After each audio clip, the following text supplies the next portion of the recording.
వే gold trusted gold buyers మీరు తాకట్టు పెట్టిన బంగారాన్ని విడిపించి ఈ రోజు ఉన్న మార్కెట్ ధరకు కొనబడను. నమస్తే. బీజేపీ వర్సెస్ కాంగ్రెస్ ఈ రెండు పార్టీలు కూడా తెలంగాణలో హీట్ ఎక్కిస్తూ ఉన్నాయి. ఇప్పుడు కాంగ్రెస్ ఒకవైపు ఏదైతే పెట్రోల్ కావచ్చు, డీజిల్ కావచ్చు, గ్యాస్ కావచ్చు, వీటన్నిటికీ కూడా మరి రేట్లు పెరుగుతూ ఉన్నాయి. మధ్యతరగతి ప్రజలు ఎట్లా బతకాలని కాంగ్రెస్ ఒకవైపు ఈరోజు ధర్నా చేశారు. మహిళా లీడర్లు అందరూ కూడా ఉన్నారు. ఒకవైపు బీజేపీ ఏమో మరి ఒడ్లు కొంటలేరు, అసలు ఈ రాష్ట్ర ప్రభుత్వం ఏం చేస్తుంది, కాంగ్రెస్ ప్రభుత్వం మరి కళ్ళు మూసుకొని పండుకున్న అనే విధంగా అటు బీజేపీ మహిళా లీడర్ కావచ్చు, బీజేపీ నాయకులు మాట్లాడుతూ ఉన్నారు. సో ఈ విషయం పైన మాట్లాడదాం.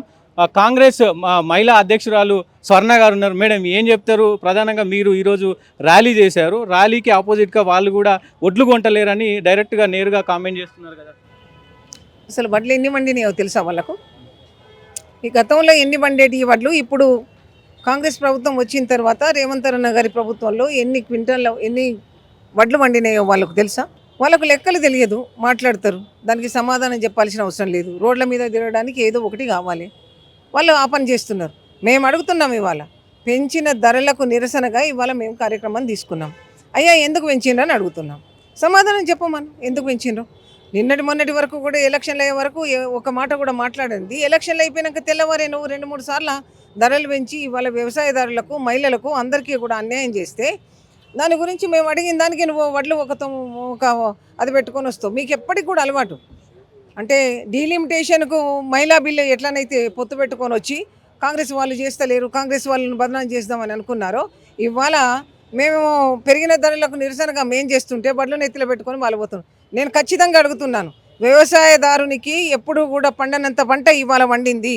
ఆ పండిన పంటను కాంగ్రెస్ ప్రభుత్వం కూడా తప్పకుండా కూడా ప్రతి గింజ కూడా కొనే వైపు అడుగులేస్తుంది. ప్రతి గింజ కూడా కొంటామని చెప్తున్నాం. మీరేమో కేంద్ర ప్రభుత్వం ఒడ్లు కొంటలేదని మీరు అంటున్నా ఉన్నారు. వాళ్ళేమో దాదాపు ఇంకా 30% షార్టేజ్లో ఉంది, రాష్ట్ర ప్రభుత్వం కొనుగోలు చేసి మాకు ఇవ్వాల్సింది ఇంకొక 30% ఉంది అంటూ కూడా మొన్న అరవింద్ అంటా ఉన్నారు. అరవింద్ గురించి కానీ వీళ్ళ గురించి మాట్లాడితే వీళ్ళకు పూర్తిగా వ్యవసాయదారులు కాదు. ఇటు జిల్లాలో సిటీలో వండుకుంటూ జిల్లాల గురించి వ్యవసాయదారుల గురించి చెప్తే నేను మాట్లాడలేను. కానీ నాకు అరవింద్ ఏం మాట్లాడిండో నేనైతే చూడలేదు.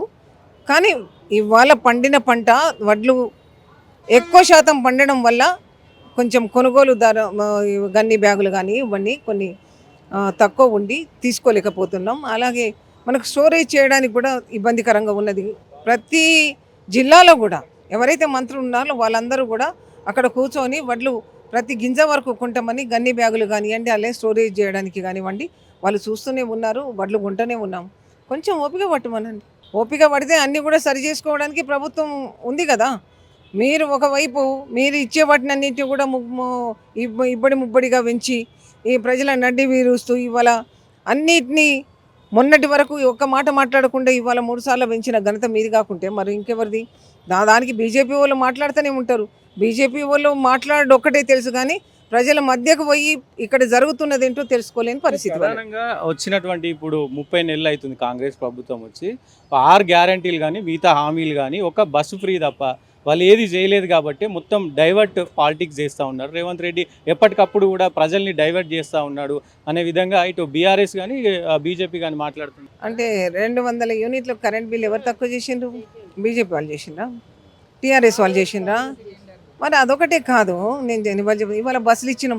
ప్రతి ఒక్కరు చూస్తాను, కళ్ళు ఉన్న ప్రతి ఒక్కరికి కూడా మహిళలకు పెద్దపీట వేస్తున్న ఈ ప్రభుత్వం ఏం చేస్తుంది అని చూస్తాను.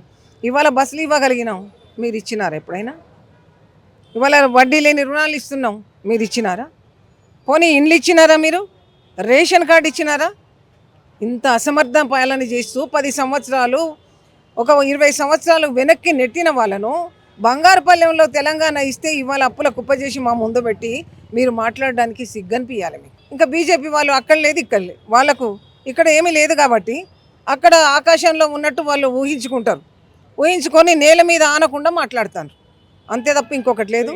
ఏదైతే రేవంత్ రెడ్డి గారు కొంత స్ఫూర్తితో, అంటే హిట్లర్ స్ఫూర్తితో నేను ఇక్కడ హైడ్రా తీసుకొచ్చి ఎవరైతే చెరువులు కబ్జా చేసారో వాళ్ళపైన ఉక్కుపాదం మోపుతా ఉన్నాను అని కూడా మాట్లాడిన పరిస్థితి ఉంది. సో దాన్ని వ్యతిరేకంగా కవిత గారు నువ్వు హిట్లర్ కాదు, నువ్వు ఉగ్రవాది అంటూ కూడా మరి రేవంత్ రెడ్డి గారిని మరి ఆమెనేమనాలి? ఆమెను ఏమందాం? మనం కవితను ఏమందాం? సారమ్మ అందమా?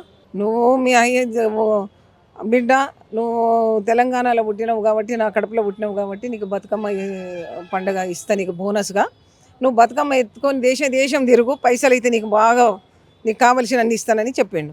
అయ్యే మాట వినకుండా సారా బుడ్డి నెత్తిలో పెట్టుకుంటే బాగా పైసలు వస్తాయని నువ్వు సారా బుడ్డి నెత్తిలో పెట్టుకొని తిరిగినావు, జైలుకి పోయినావు, వచ్చినావు. నువ్వు మాట్లాడమేంటి రేవంత్ రెడ్డి గురించి? రేవంత్ రెడ్డి హిట్లరు అంటే దేనికి హిట్లరు? పని చేయని అసమర్థుల పాలిట హిట్లర్. పేదల ప్రజలకు ఎవడైతే ద్రోహం చేస్తాడో వాళ్ళ పాలిట హిట్లర్. అది తప్పేమున్నది రేవంత్ రెడ్డి గారు అన్న దాంట్లో? భూములు కబ్జాలు చేస్తుంటే, నాలాలన్నీ కూడా కబ్జాలు అయ్యి మునిగిపోతుంటే, రేపు వర్షం పడితే ఒక్క చినుకు పడితే చాలు హైదరాబాద్ అంతా కూడా తడిసి ముద్దవుతుంది. అప్పుడు ఇళ్ళకు నీళ్ళు వచ్చిన తర్వాత మాత్రం మళ్ళీ వీళ్ళే పోతారు, కెమెరాలు పట్టుకొని మళ్ళీ వాళ్ళని పట్టుకొని వీళ్ళే పోతారు. అట్లా కావద్దు, అందరూ కూడా బాగుండాలని ఇవాళ ఈ కార్యక్రమం చేపడుతున్నారు. ప్రధానంగా మీరు చాలామంది కాంగ్రెస్ పార్టీలో ఆశావాహులు ఉండే ఈ రాష్ట్ర మహిళా అధ్యక్షురాలకి సో మీరు ఎన్నికైనారు. సో ఎలాంటి కార్యాచరణ ముందుకు తీసుకెళ్తా ఉన్నారు? అధికారంలో ఉన్నారు కాబట్టి కొంత ప్రెషర్ కూడా ఉంటుంది, ఎందుకంటే మళ్ళీ అధికారంలోకి రావాలంటే మహిళలందరినీ కూడా ఇప్పటికే రేవంత్ రెడ్డి గారు చాలా స్వేచ్ఛ ఇస్తున్నారు మహిళలకి. మీరు ఎలాంటి ఎజెండా పెట్టుకొని ముందుకు వెళ్తా ఉన్నారు? ఇప్పటి వరకు మండల అధ్యక్షులుగా, బ్లాక్ కాంగ్రెస్ అధ్యక్షులుగా, జిల్లా అధ్యక్షులుగా మహిళలంతా పనిచేస్తున్నారు. బూత్ లెవెల్ వరకు కూడా పోవాలనేది నా ఉద్దేశం. ప్రతి బూత్లో కూడా ఒక మహిళ ఉండాలి. ఆ మహిళ ఆ బూత్కు సంబంధించిన ఓట్లన్నింటినీ కూడా గ్యాదర్ చేసి మా కార్యక్రమం మేము చేస్తాం. తప్పకుండా కూడా వచ్చేసారి మహిళలంతా కూడా ప్రతి ఒక్కరు కూడా ఇంటింటికి తిరిగి దొంగ ఓట్లను కానివ్వండి, లేకపోతే ఓట్లు లేని వాళ్లకు నమోదు చేయని కార్యక్రమం ఏదైతే ఉంటుందో అది చేస్తూ కూడా ముందుకెళ్తాం. నమస్తే.